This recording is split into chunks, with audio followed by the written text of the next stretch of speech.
I'm joined by Rebecca Lobo to relive the madness of UConn's first ever NCAA championship in 1995. Rebecca, I want to start back in 1991, though, because when you arrived at UConn, I have to know what the belief was of this team, what they could do, because the year before, Gino made it to the Final Four. What was that belief within everyone for this team of what you guys could accomplish? I'm going to rewind it actually to 1990, and that was the fall of my senior year in high school. And I was trying to decide where I wanted to go to school.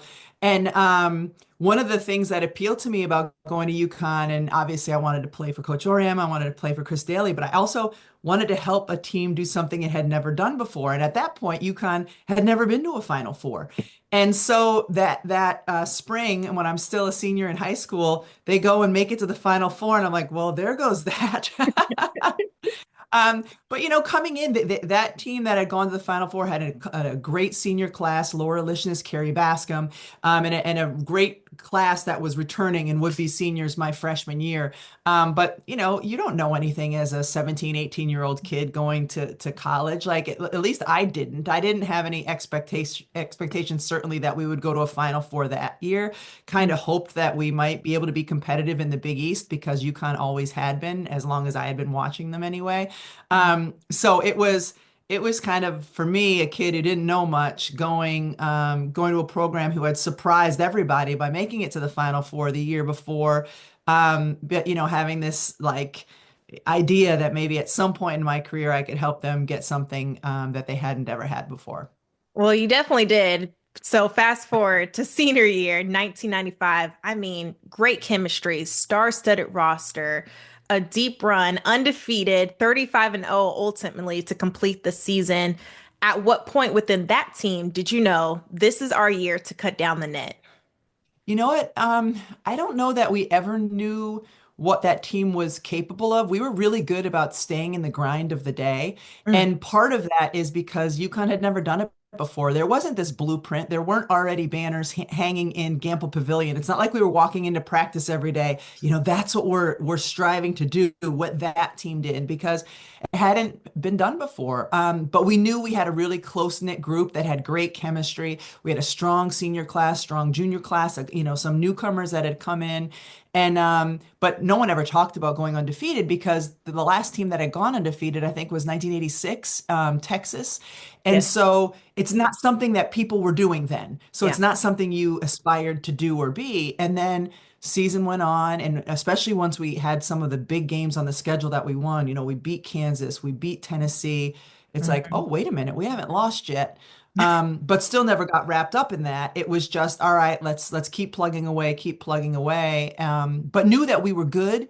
Just didn't. I don't think any of us ever thought about like, Final Four or bust, national championship or bust, just because that wasn't part of our fabric because we hadn't been to a Final Four yet. I like that. Just having that mentality of let's get out of this game 1-0. That's it. And that's exactly what you guys did. And even during that championship run, you had to go through a gauntlet to get there. You went through Maine, Virginia Tech, Alabama, Virginia, a tight game that was decided by 4 points, Stanford, and then the championship stage, you take on Tennessee. As I list those games, at what moment, or was there a moment or a game that will always stand out to you during that run? Well, it's probably would be the Virginia game. We were playing in Gamble. That had been determined as a site, as a regional site years before.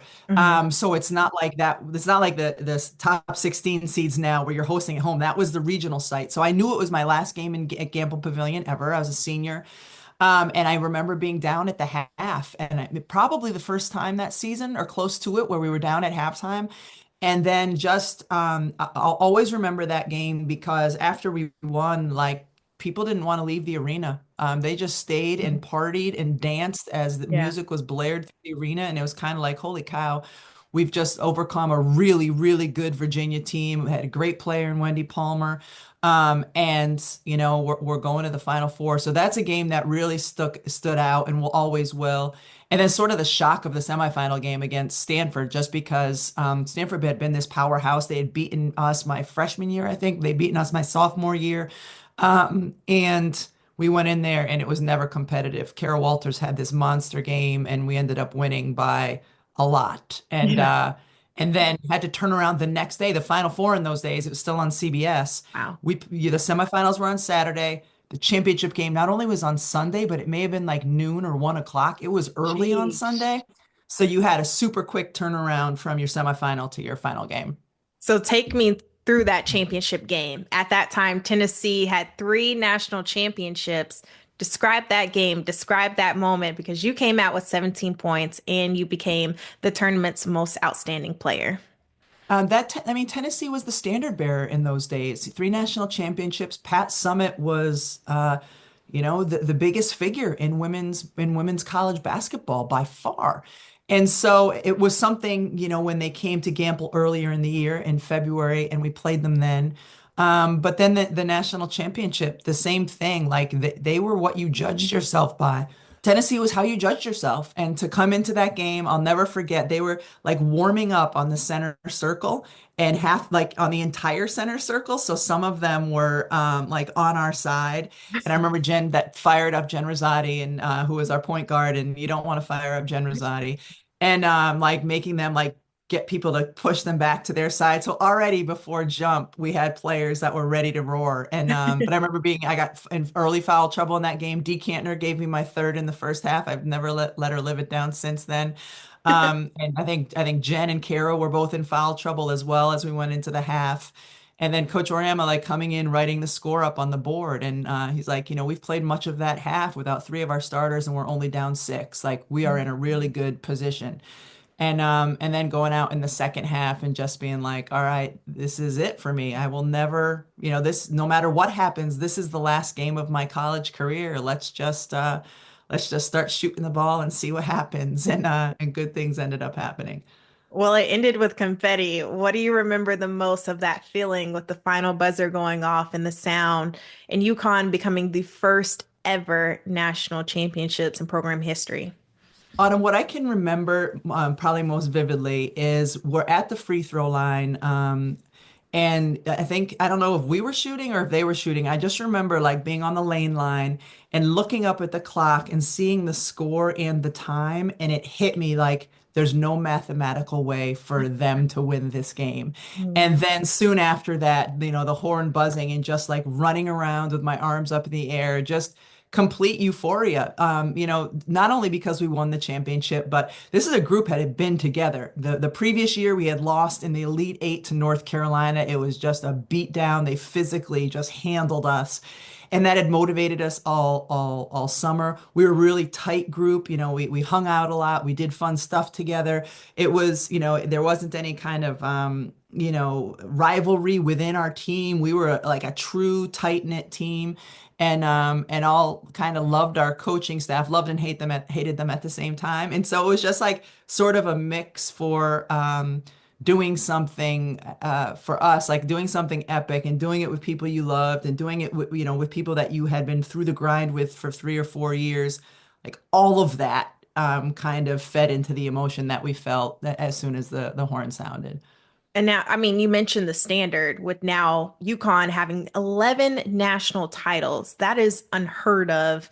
And just how everyone, strives to be now, like chasing for UConn and that success, Tennessee, that success as well. At that time, did you realize how much that championship game would change UConn's trajectory? We had no idea. We had no idea what that championship, what was going to come after it. There hadn't been any championships before it. There'd been one Final Four appearance. Like we just knew that we had just done something incredible for our schools, for our school, for our team, for ourselves. Yeah. No one could have thought that there would be 10 more. I mean, that is unheard of. So how could you even in your brain imagine that that would happen? No one could have thought that there would be a class to come that would win four in a row, or that there would be five more undefeated teams in stores. Like that was sort of an impossible, not even a dream. I don't think anyone even had that seed planted in their brain. But now, 30 years later, there certainly is this incredible level of pride in that what they've built there, they meaning Coach Oriam and Chris Daly in particular, we helped as, one of the seeds that sprouted for what has become, as you said, the standard in all of women's college basketball. Now looking at UConn's program today, what stands out the most to you and how it's evolved since your playing days? I think one of the things that stands out to me is how much is still the same in terms of the expectations of how players will play, how players will behave. You know, you still will never see a player celebrate herself. You'll never see a player hit a three and run down, and do any antics. Yeah. And, there's a certain expectation of what basketball looks like. You haven't seen an incredibly selfish player come out of UConn. Oftentimes they need to be more selfish. You know, that's one of the things with Paige Beckers throughout her career, right? She needs to look for her shot more and be a little Yeah. less unselfish. That's kind of what they look for in the players they bring in. It's also what the culture that is bred there and certain expectations of how the game is played. And I like it. I like that their formula for success, and they've proven 11 times that it's the best formula for success in a lot of ways has stayed the same. And that's because of Coach Oriama and Chris Daly, and sort of how they envision basketball should be played, how they envision teams should operate with one another. And, that's the sort of the common thread, no matter what season it is, what group of players they have on the floor, there's always this common thread that's woven through the fabric because it's the standard that they have in terms of their expectations, the coaching staff. Lastly, you've been a trailblazer of this sport, playing at every single level, excelling at every single level. To be a part of today's game, I know with a different hat and a different seat as an analyst, a sports broadcaster, what does that mean to you? What is it like for you to now witness the growth of women's basketball and what it is today?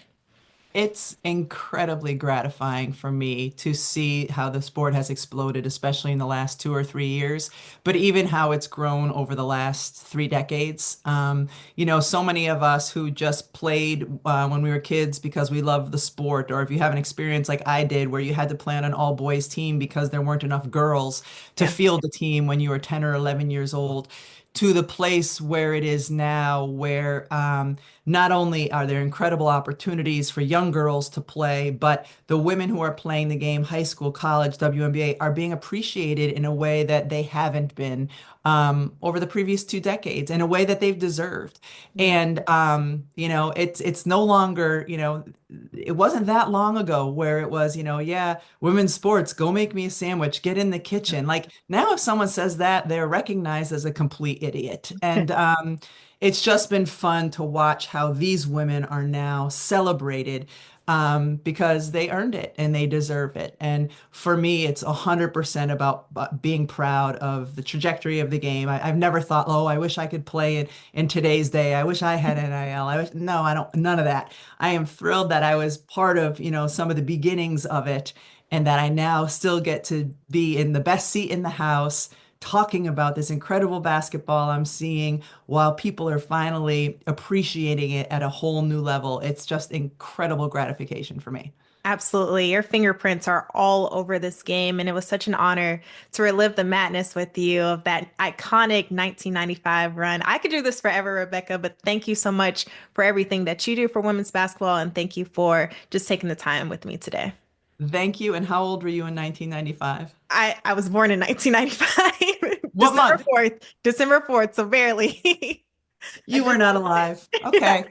So this was fun. I But got to but relive I it with am you. so proud of how much you know about that team in 1995. You don't have to be alive to appreciate something that happened. So well done, Autumn. Thank you. Research.